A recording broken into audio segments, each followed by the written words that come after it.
Okay, bismillahirrahmanirrahim. Assalamualaikum warahmatullahi taala wabarakatuh dan selamat petang. Okay, jadi untuk hari ini saya akan cover topik-topik yang belum di-cover lagi. Sebagaimana yang telah maklum, actually kita ada lagi lebih kurang dalam 4 topik, iaitu topik nombor 5. Lepas tu 6, 7 akan di-cover oleh health education ataupun pegawai kesihatan. Pegawai promosi kesihatan daripada Jabatan Kesihatan Negeri Kelantan akan cover topik untuk 6, 7. Yang hari ini saya akan cerita berkaitan dengan topik 5. Lepas tu topik 9 kita dah belajar sebelum ni dengan Cik Yazri. Kalau ikutkan yang topik yang belum cover adalah topik 5 dan juga topik 8. Dan topik 6, 7 akan di-cover oleh pegawai promosi kesihatan, insyaAllah dalam pada 17 atau 19 hari bulan nanti. Okey, jadi untuk health promotion methods and approach ni, saya ada maklumkan yang terbagi kepada dua, iaitu pada topik 4 dan juga topik 5. Jadi kita tengok semula apakah health promotion methods dan juga approach. Minggu sudah lepas lah kita dah cover beberapa slide daripada topik ini. Jadi pada hari ini, kalau semua ingat lagi apakah perbezaan antara method dan juga approach. Method iaitu proses untuk mencapai matlamat. Kalau approach tu cara pendekatan. Nampak macam sama kan? Tapi sebenarnya dia ada perbezaan lah di antara kedua-duanya. Dan ini adalah approach yang telah saya nyatakan sebelum ni. Dan untuk hari ni kita akan pergi kepada method. Okey, tengok pada method ini ataupun proses untuk capai matlamat itu, kita perlulah melalui beberapa kelompok ataupun beberapa cara. Okey, antaranya adalah kita perlu approach atau proses itu akan melibatkan secara individu, iaitu secara approach kita secara perseorangan. Maksudnya kita pergi, kita approach seorang one by one, seorang je. Maksudnya bukan dalam kelompok yang besar. Itu adalah cara pendekatan secara individu. So kalau kita tengok kat sini, individual focus ni adalah untuk kita promote kesihatan. Okey, untuk kita promote kesihatan melalui bagaimana one to one basis ataupun kita counselling dia, kita bagi maklumat pada dia, kita consult dia one to one. Dengan arti kata lain, kalau saya boleh bagi contoh, kalau misalnya kita pergi jumpa doktor, kan? Jadi kita dengan doktor je pada masa tu. Yang tu yang dinamakan approach secara individu. Okay, interactive nature of face to face communication. Okay, sebab bila kata, cuma sekarang ni ada pelbagai cara pendekatan lah. Cara approach method dia sama ada face to face ataupun sekarang ni ada juga consultation dan melalui online, kan? Tapi masih lagi satu dengan satu. Maksudnya dengan cara ini dia lebih rapat lah dan boleh banyak cerita, terutama bila kaitkan dengan kaunseling. Cuma bila kita jumpa doktor, kalau saya bagi contoh tadi, doktor tu tak adalah sampai 15 minit tu paling lama lah kalau boleh jumpa doktor, kan? Tapi dalam kaunseling ni, dia menyebabkan counselling by person ni, kadang-kadang dia boleh sampai setengah jam, 1 jam. Okey, jadi dia lebih efektif. And untuk mencapai kejayaan, perubahan, kita boleh nampak bila one to one approach ni. Okey. Okey, lagi kita tengok apa yang dimaksudkan individual approach ni. Cuma tadi kelebihan dia. Sekarang ni kita tengok limitation dia. Limitation dia okey, untuk capai, maksudnya tak boleh ramai lah orang yang kita untuk berubah ni. Sebab kita dah makan masa lama. Untuk seorang, kita kata kita konsult seorang tu lebih kurang dalam setengah jam. Baru seorang. Macam tu. So limitation dia tak boleh dia tak boleh reach to dalam bilangan yang ramai. Okey, kalau kita tapi cuma dia lebih bermakna lah. Maksudnya kita boleh slow talk dengan dia boleh slow talk dengan kita dari hati ke hati. Cuma dia tidak boleh dicapai dalam bilangan yang ramai, bilangan yang ramai. Lepas tu cost ineffectiveness. Betul lah. Kalau misalnya kata kalau melibatkan bayaran apa semua, okay, sebab dia one to one individual methods ni not appropriate to primary prevention. Apa yang primary prevention? Primary prevention maksudnya masa kita awal-awal untuk prevent, awal-awal kita nak apa cegah daripada kesakit daripada mendapat yang lebih teruk ni, dia tak digunakan untuk one to one ni. Dia lebih kepada yang berbentuk kelompok. Cost effectiveness among large target audience. Okay, sebagaimana yang saya katakan tadi, not develop the specific disease and difficult to gain access to people and also health information and competing with a matter of other message or anti-health force. Okay, tak apalah. Kita tengok pada ayat-ayat ni mungkin you all akan apa maksud ayat ni, cuma gitu maksudnya you all just kena tahu bahawa bila approach one to one tu dia ada juga limitation dia, walaupun kelebihan dia yang saya nyatakan tadi dia lebih berkesan, lepas tu boleh heart to heart, boleh cakap lebih jujur, jelas kan, kita tak malu untuk apa, kita tak malu untuk tanya, dia pun tak malu untuk terangkan apa, untuk berkongsi masalah semua tu. Cuma dia tak boleh nak reach banyak orang, dan dia sebenarnya tak ni bukan bukan preventif, maksudnya prevention di peringkat awal. Selalu apabila kita nak buat prevention di peringkat awal, kita akan kumpulkan kelompok manusia ataupun dari segi kata berkumpulan, dia bukan one to one lah. Okay.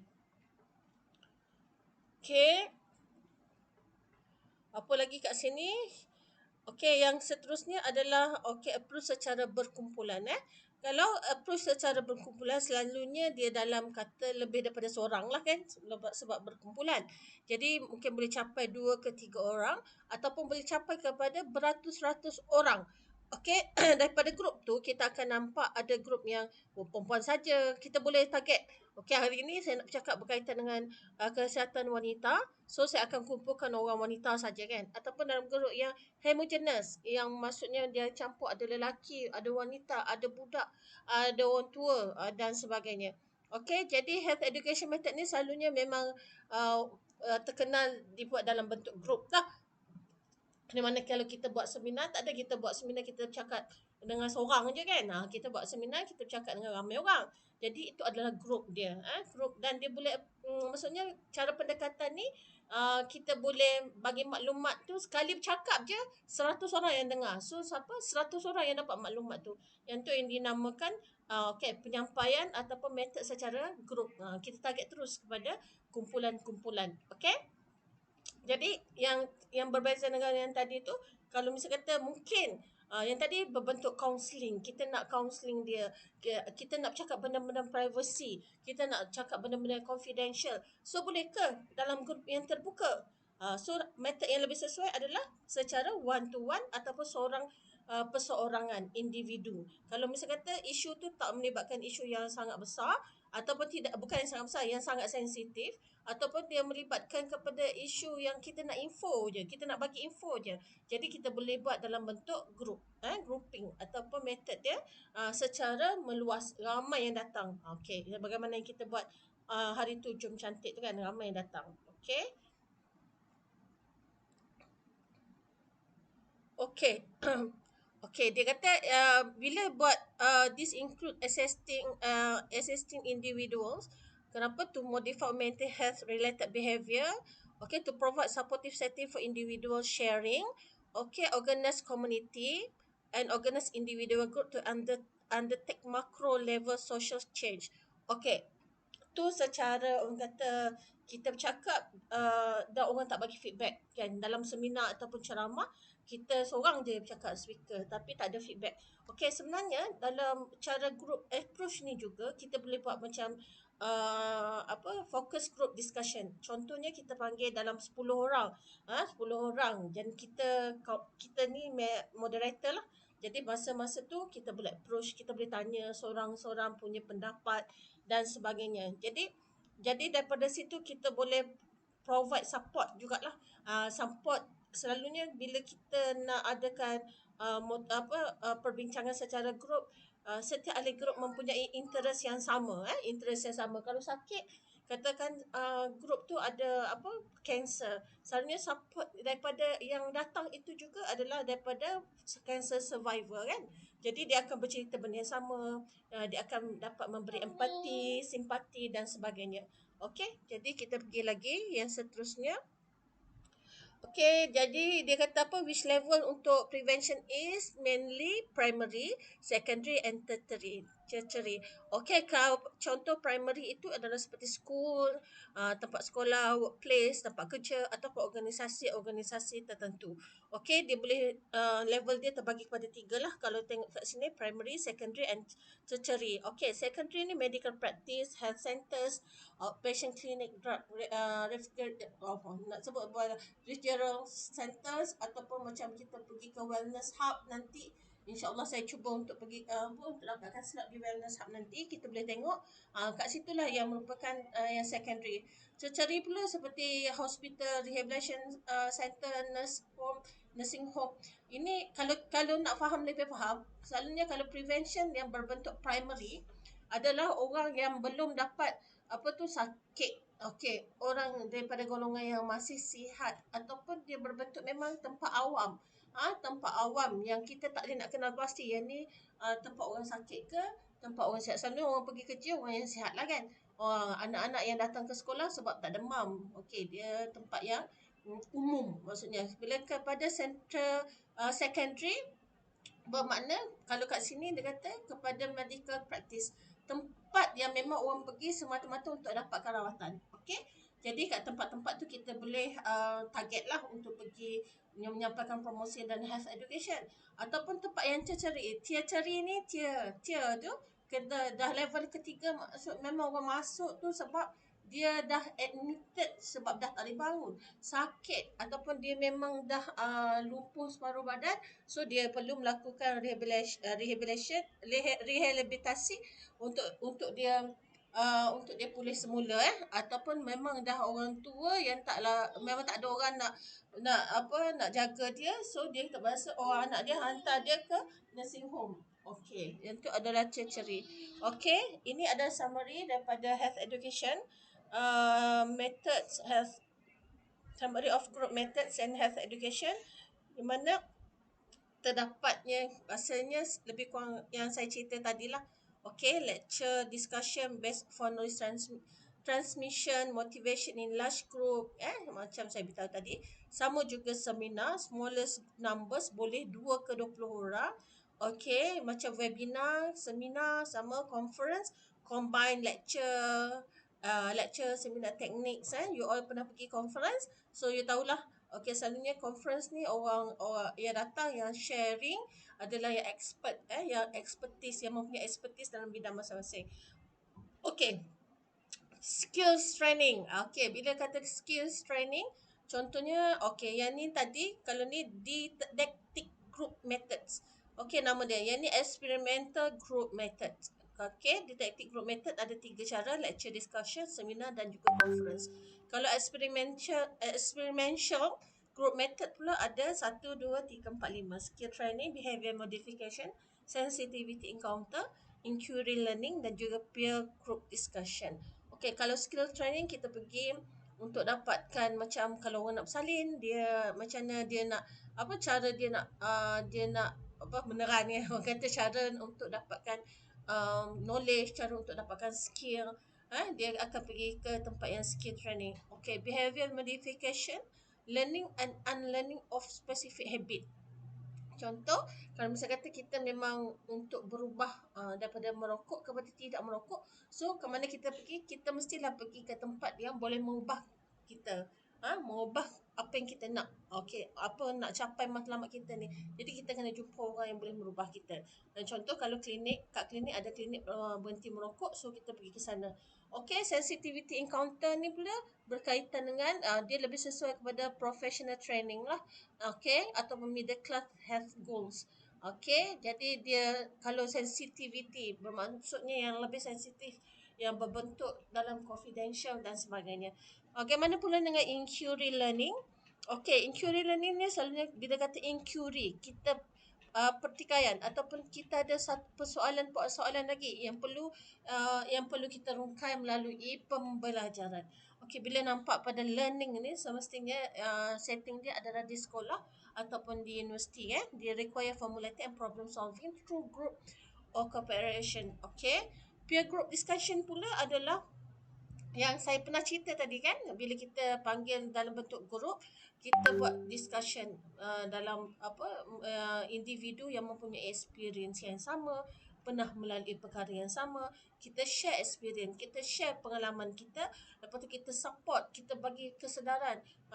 Okey, contohnya selalunya yang saya cerita tadi macam kes kanser lah yang banyak berlaku. Selalunya orang kanser ni dia akan jadi murung, akan murung, tak nak ambil treatment, tak nak ambil dia let go je apa-apa saja, asal dia tak kisah pun, tak apalah, aku dah nak mati esok kan. Jadi dia perlukan support daripada grup-grup yang macam ni, yang tu yang dinamakan peer group. Peer tu kawan, group discussion.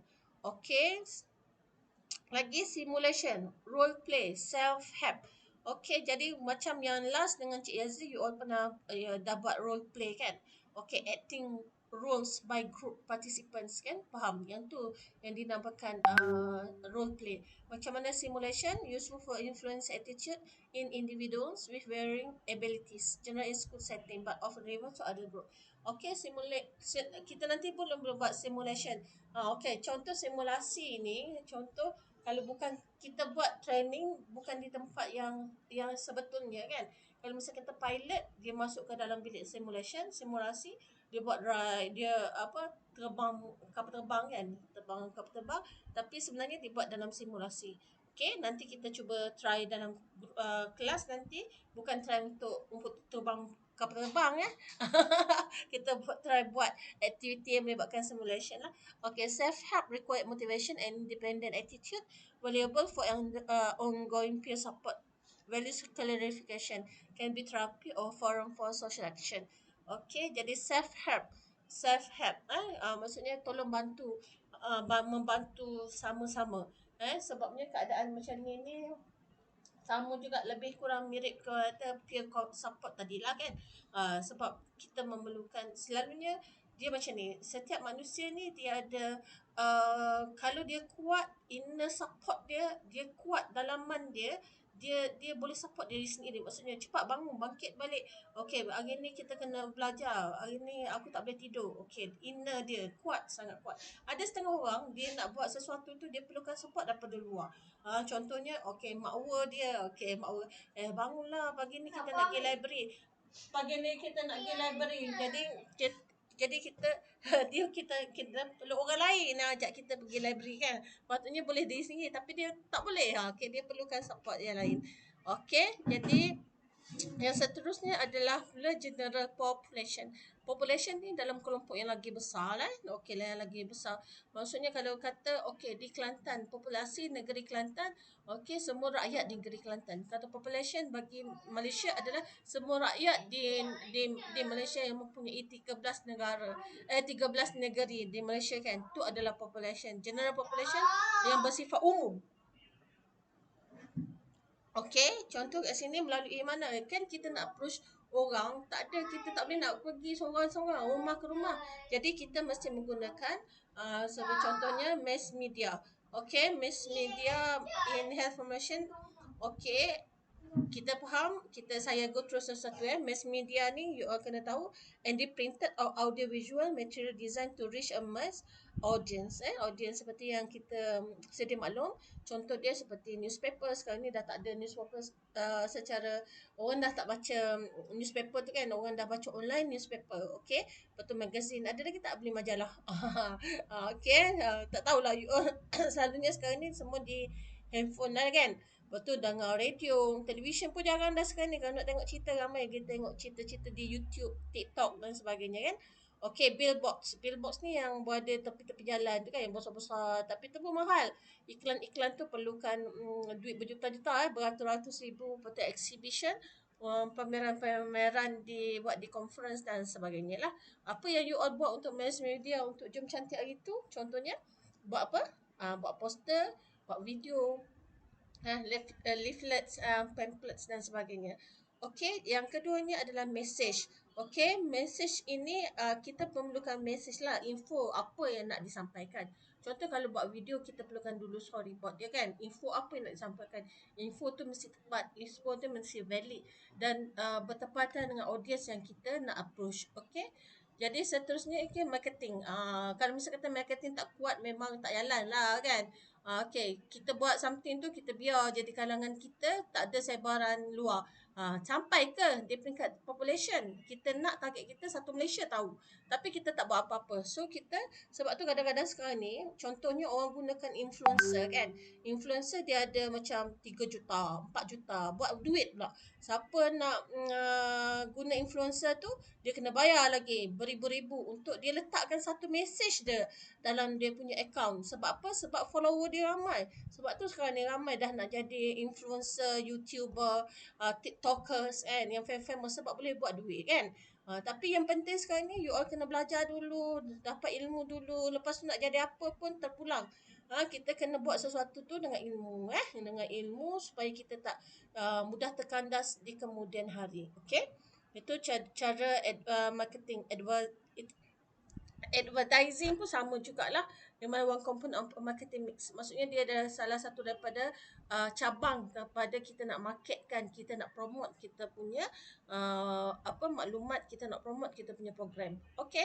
Yang seterusnya audience segmentation. Okey, audience segmentation ini adalah division mix population into more homogeneous group. Homogeneous group maksudnya ada group yang ada pelbagai. Homogeneous bermaksud semua ada, pelbagai kaum ada, pelbagai gender ada, daripada peringkat umum muda kepada yang paling tua pun ada. Okey. Jadi setiap segmen ini boleh kita share karakteristik which affect attitudes, belief and knowledge. Targeted specific market segment allows to more specific message with which will have a greater effect. Okey, jadi ni secara umum sebab tadi kata general population kan. Jadi secara umum. Jadi mungkin kalau misalnya kata nak lebih spesifik kita pergi kepada group tadi dan lebih lagi spesifik one to one discussion ataupun one to one heart feeling, heart feeling, jangan nanti lama-lama jatuh cinta. One to one counselling tadi kan, yang tu lebih spesifik. Okay. Okay, unrealistic expectation media effectiveness due in part to basis misunderstanding. Mungkin sebabnya kita tak dapat nak reach all the kepala setiap orang tu. So, pelbagai cara penyampaian kita A, tapi orang faham B. Mungkin ada orang faham C, mungkin orang faham Z. Itu yang dia punya limitation dia kan. Jadi, health promoter assume that advertiser alone was responsible for the behavior change achieved by commercial companies. Okay, they fail to appreciate that advertising is just one part of what we call the marketing mix. Okay, kadang-kadang bila kita nak sampaikan sesuatu kebaikan, kalau bagi contoh, kita nak beritahu kata kita menjual vitamin. Kita nak beritahu untuk kesihatan badan kita perlu cukup vitamin. Tapi kita menjual vitamin kan. Jadi dia ada interest kat situ kan. Why not kita kata kita tak ada nak kata makan sayur saja boleh dapat vitamin. Okay. Sebenarnya daripada natural food itulah lebih baik. Tapi sebab kita ada kepentingan untuk kita laku, untuk kita jual kita punya produk, so kita kena katalah bahawa makan suplemen kita lebih bagus kan berbanding orang lain. So dia ada sedikit interest, conflict of interest kat situ. Okay. Okay, yang ni berkaitan dengan advertising commercial products very different from trying to sell health. Okay, yang saya cerita tadi. Okay, and when spend large sum of money, betul saya dah beritahu tadi juga, bukan sedikit duit yang diperlukan. Kalau you all perasan, kalau dalam TV-TV, dalam radio kan, jarang bercakap berkaitan dengan kesihatan. Bukan apa, sebab untuk 1-2 minit saja masuk iklan pun kena bayar banyak, kena bayar banyak, menggunakan duit yang banyak. Okay, jadi dia perlukan sum of money lah. Okay. The media can raise conscious about health issue, have placed health in public agenda, convey in simple information, and change behavior if other enabling factors are present. Okay, what the mass media can and cannot do. The mass media can, Dia boleh buat sebagaimana inilah, dia raiskan consciousness, awareness dan sebagainya. Okay, boleh bagi maklumat. Tapi apa lagi kat sini, effective if using mass media ni efektif jika okay, one to one advice. Okay, saya dah nyatakan tadi, information is not presented in emotional context. Boleh ke? Okay, emotional context. The information is seen being relevant for people like me. Okay, selalunya kita bila boleh ke mass media approach macam tu. Okay, jadi tu lah mungkin dia kata kalau boleh, apa yang mass media tak dapat lakukan adalah convey complex information, benda-benda yang information yang melibatkan emosi, complex information, benda-benda yang melibatkan confidential, mass media tak boleh nak buat. This skill, okay, dia boleh sampaikan, tapi mungkin orang yang tengok, orang yang tengok, orang yang dengar tu tak dapat lagi sepenuhnya skill ataupun kemahiran yang diberikan, sebab dia hanya melihat dan hanya mendengar tanpa ada praktis, ya. Okay, lepas tu shift people attitude of belief. If message are present with challenge basic belief, is it more likely that the message will be ignored. Kadang-kadang kita sekali dengar, kok you all ni kan duk pasang ni, pasang saya punya video ni pun sambil lalu, sambil makan, sambil buat kerja kan. So sekali dengar masuk keluar, masuk telinga kanan, keluar ke telinga kiri kan. Lebih kurang macam tu jugalah. Kalau tengok iklan-iklan berkaitan dengan kesihatan apa semua tu kan. Kalau saya tanya semula ni mesti sure tak ingat lah. Okay, change behavior in absence of other enabling factors. Okay, sebab saya pernah banyak kali sebut perubahan tingkah laku semua ni memang susah, sukar. Jadi dia akan melibatkan beberapa faktor-faktor yang kadang-kadang memang kita perlu go one by one approach juga. Okay, faktor important to media effectiveness ini adalah beberapa faktor yang sangat penting untuk keberkesanan penyaluran maklumat. Yang pertama, credibility. Maksudnya maklumat itu perlulah maklumat yang sahih, yang boleh dipercayai dan ke apa mungkin yang maksudnya yang bukan daripada mitos. Reliable source tu, daripada reliable source. Okay, context should be relevant to the receiver. Konteks maksudnya daripada orang, daripada mungkin orang tu perlukan maklumat yang lain, tapi kita salurkan maklumat yang lain. So tak betul lah dari segi konteks tu. Jadi kena konteks yang betul. Dan juga content. Content itu adalah berkaitan dengan maklumat yang ingin disampaikan. Okay, maklumat tu mesti tepat, maklumat tu mesti sesuai dengan audiens yang kita nak approach. Okay, clarity, continuity and channels. Okay, clarity, receiver must be able to understand the message. Kadang-kadang tak clear. Kita kata kita nak sampaikan benda A, tapi orang faham benda C. Okay, jadi kena clear. Benda tu kena clear. Continuity, message should be consistent without being boring.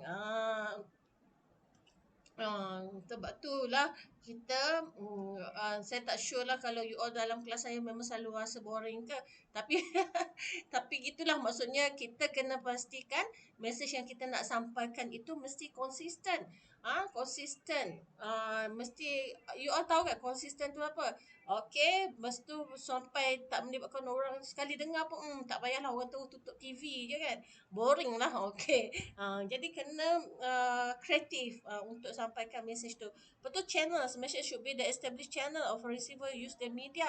Channel macam mana? Selalunya kita akan pilih channel-channel yang famous, yang boleh reach audience yang lagi ramai kan. Sebab yang saya nyatakan tadi juga, ramai orang sekarang ni tengah pilih YouTuber, influencer untuk sampaikan maklumat, sebab dia orang ada follower yang ramai. Sekali dia orang sampaikan maklumat, bermakna dia menyokong kepada kempen tersebut. So orang yang follow dia pun semua akan sokong, akan support, kan. Tapi make sure maklumat tu betul lah kan. Okey, lagi apa yang lagi? Capability. The receiver must be capable of acting on the message meaningful. Capable apa? Keupayaan untuk receive, untuk acting, maksudnya untuk mengambil maklum, upaya untuk ambil maklum, dan mesej yang kita sampaikan itu mesti ada mesej yang meaningful, yang sangat bermakna. Okay. Collaboration, yang ni collaboration, kerjasama di antara media profesional should be involved to determine how best to use the media. Collaboration di antara company A dengan company B. Kan mass media sekarang ni ada banyak channel lah kan. Kalau dulu kita selalu, you all memang tak hidup zaman dulu lah. Dulu hanya ada TV1, TV2, TV3 tu je. Sekarang lepas tu tambah lagi Astro. Dah sekarang ni bukan Astro saja, dah banyak pula channel-channel yang lain pun yang boleh digunakan untuk sampaikan maklumat. Okay. When to use the media in health promotion? When a wide exposure is desired, when public discussion is likely to facilitate the educational process, when awareness is the main goal, when media is on site, when a company on the ground backup can be provided. Okay, jadi antara 5 faktor inilah bila kita perlu menggunakan media untuk health promotion. Okay, when long-term follow-up is possible, when generous budget exists, kenalah ada duit. When counter argument is likely to be productive, when the behavior goal is simple, when the hidden agenda is public relations. Okay, okay, ni summary of media methods yang saya sebutkan tadi. Okay, kita tengok kat sini, kat sebelah sini ada type. Type dia pamphlet, you all kenal kan apa pamphlet? Information sheet, newsletters, posters, t-shirt. Dia t-shirt macam sokong Palestin, pakai t-shirt Palestin, tu dah menunjukkan satu info, satu maklumat. Stickers ada kat kereta, dia kata kat kereta, saya alumni daripada mana, Sekolah Menengah Kebangsaan Datuk Ahmad Mahir. Kan saya okey dah tahu dah, tu alumni. Ataupun okey jangan merokok tanpa kat kereta, okey tahu dah. Okey, bila tengok message tu kita dah dapat tiba-tiba rasa macam nak berhenti merokok je kan.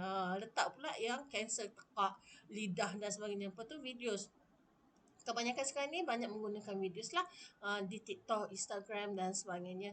Okay, limited reach media information transmission. Okay, boleh baca kat sini. Okay, setiap perkara yang setiap type of information media methods yang sampaikan, iaitu kalau kita tengok pada videos ni, instructional, motivational, useful for personal viewing, we adopt as a backup to other programs. Okay, boleh berulang-ulang tengok lah. Okay, stickers tak boleh nak letak dalam info konten yang panjang kan, short message saja yang boleh disampaikan. Okay, t-shirt pula innovative, personal, useful for commenting attitude and commitment to a program idea. Poster agenda setting function, newsletter continuity. Okay, setiap hari you all akan nampak berbeza-beza cerita kan, ada dalam paper, tapi sentiasa akan ada berita kan. Information sheet ni quick convenient information atas selai kertas, use as series for storage folder. Pamphlet pula information transmission for best where cognition rather than emotion is desired outcome. Okay, jadi tu pamphlet. Okay, television, radio, newspaper, magazine, memang ni yang channel yang biasa kita gunakan lah, yang selalu you all tengok untuk sampaikan beberapa maklumat yang lain. Okey, bagaimana berkaitan dengan social marketing? Social marketing ialah application of marketing concept and technique to marketing of various social and beneficial ideas and cause instead of product and service in the commercial sense. Okey, kita tahu dah bila kata perkataan marketing tu adalah pemasaran. Social, social ada interaktif di antara manusia itu adalah social. Okey. Marketing mix ada 4P, ada 4 cara untuk kita marketkan, kita buat pemasaran, ada 4 cara, iaitu melalui produk, price, place and promotion. Produk mesti ada satu benda yang boleh nampak dan pegang, produk. Price, ada duit, ada value. Place, di mana, where the product is available, boleh dapatkan produk ni kat mana. And promotion, kita kena promote ke, nak buat advertising ke, promotion ke, personal selling ke, atau publicity. Okey, ni dia akan nyatakan satu-satu lah, boleh baca kat sini. Okey. 8 important step in social marketing programs. Yang pertama, establishing management and operating procedures and selecting the product to be marketed, identifying the consumer population, deciding on brand names and packaging, setting appropriate price, recruiting sales outlet, arranging and maintaining a distribution system, and carrying out promotion. Okay, tak apa. Yang ni untuk you all sekadar tahulah.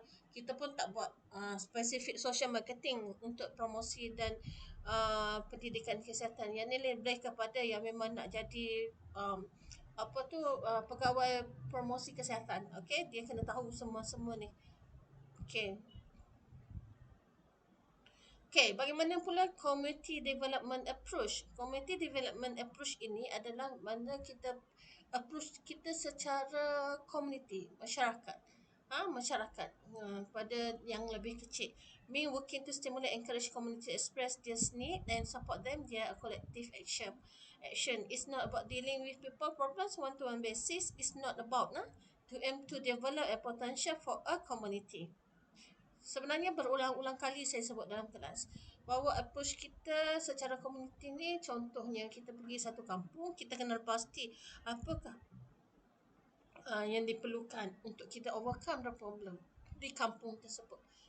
Dan setelah kita dapat tahu problem dia, kita cuba untuk come up with the solution. Solution dia adalah dalam bentuk apa? Bentuk program ke, ataupun kalau misalnya kata kat situ kampung tu ramai yang obes, so kita buat program untuk lebih aktif.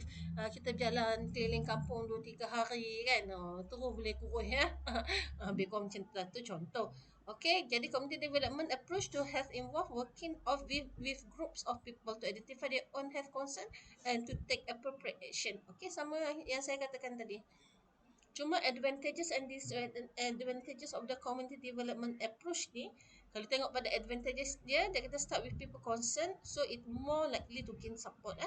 Time consuming biasalah. Kalau kita pergi ke satu-satu tempat, masa memang kita tak sempat untuk cover banyak tempat lah. Kita akan pergi ke tempat-tempat yang kalau dibandingkan yang antara A dengan B, tengok B tu lagi worst scenario dia, worst dia punya masyarakat dia, so kita akan tuju ke tempat itu dan ambil masa yang lama sebenarnya untuk yang intervention program, selalunya paling kurang 3 bulan ataupun lebih daripada 6 bulan untuk dapatkan perubahan tingkah laku dan sebagainya. Focus on root cause of ill health, not symptom. Okey, betul yang saya katakan tadi, kita fokus kepada punca terjadinya satu-satu masalah dia. Disadvantages pula dia kata result often not tangible or quantifiable, maksudnya tak boleh nak ukur, tak boleh nak kata kat sini dah betul, dah ada perubahan lah. Banyak kita tak boleh nak nampak dalam masa yang singkat. Okay, create awareness, kesedaran. Evaluation is difficult. Nak create awareness tu senang, tapi macam mana kita tahu bahawa kesedaran tu memang dah ada di situ? Bahawa kita buat program tu berjaya. Memang sangat susah untuk evaluate. The process involvement enabling and leads to greater confidence. Okay, nak buat sesuatu tu kita perlukan satu perancangan yang bagus dan juga satu keyakinan lah. Tapi without evaluation, getting funding in difficult. Okay, tadi saya kata tak ada penilaian ataupun evaluate. Kita tidak boleh assess keberjayaan satu-satu tempat. Jadi kita nak minta duit sponsor daripada mana pun, dia akan jadi susah lah. Orang akan tanya, awak nak pergi sini, apa percentage yang confident you all boleh bagi, percentage keberjayaan satu-satu tempat yang you all buat program tu. So kita tak ada data. Jadi bila macam tu, orang tak confident lah nak bagi bajet kan, susah dapat bajet. Process include accurate skill which are transferable. For example, communication skills, lobbying skills. Okay, tu kelebihan. Tapi disadvantages pula, the health promoter may find his or her role contradictory. Okay. Jadi selalunya kebanyakan orang yang masuk kampung ni, ada kadang-kadang orang salah faham lah. Dia memang nak bagi tahu benda kesihatan, tapi dalam masa yang sama sebenarnya dia nak jual produk kan. Jadi ramai orang ingat keadaan yang macam tu jugalah kalau misalkan di kesihatan. Tapi kalau menggunakan logo Kementerian Kesihatan Malaysia tak ada masalah, kan? Jadi kalau kita ada interest yang lain, kadang-kadang orang tak nak approach kita, orang tak nak pun datang program kita. Okay, if health promoter and people meet to equal is at the principle democratic accountability, but is usually with small group of people. Okay. Okay. Dia kata community participation in planning health work, no participation selalu akan jadilah. Very low participation, moderate participation kan. Tapi Alhamdulillah jom cantik kita gitu berjaya lah kan. Sebab dia memerlukan effort yang sangat tinggi, perancangan yang bagus dan juga kerjasama daripada semua orang. Okay. So untuk dapatkan high participation, the community plan jointly respectiveness of the agency and community sit down together from the begin to devise a plan. Okay, betul tak yang saya cerita? Sebab tu saya kata planning tu kena bagus. Sebab tu akhir sekali you all kena buat report kan. Dan report tu macam-macam you all ceritakan kat situ. Okay, ways of developing community participation, macam mana untuk develop penyertaan daripada community, be open about policy plan for the community express need. Okay, boleh baca kat sini, provide information, provide heavy funding. Selalunya bila kita letak okay, siapa nak datang, ada cabutan bertuah dapat kereta, ramai datang kan. Okay, siapa nak datang, cabutan bertuah dia adalah emas 1 kilo. Oh, ramai akan datang. Okey, sebabnya untuk cerita berkaitan dengan kesihatan ni, memang ramai orang tak nak dengar pun. Kecuali memang dia dah sakit, perlukan rawatan, barulah dia cari kesihatan doktor dan sebagainya. Okey, jadi terakhir, selecting the right method for effective health promotion. Okey, harapnya you all faham. Sebab sebenarnya simple je. Untuk kita make sure kita punya program berjalan dengan lancar, untuk kita make sure kita dapat deliver kita punya information itu dengan baik. So target group kena betul, info kena betul, content kena betul, valid semua maklumat, cara, method, approach, cara penyampaian kena betul. Melalui apa? Melalui mass media ke?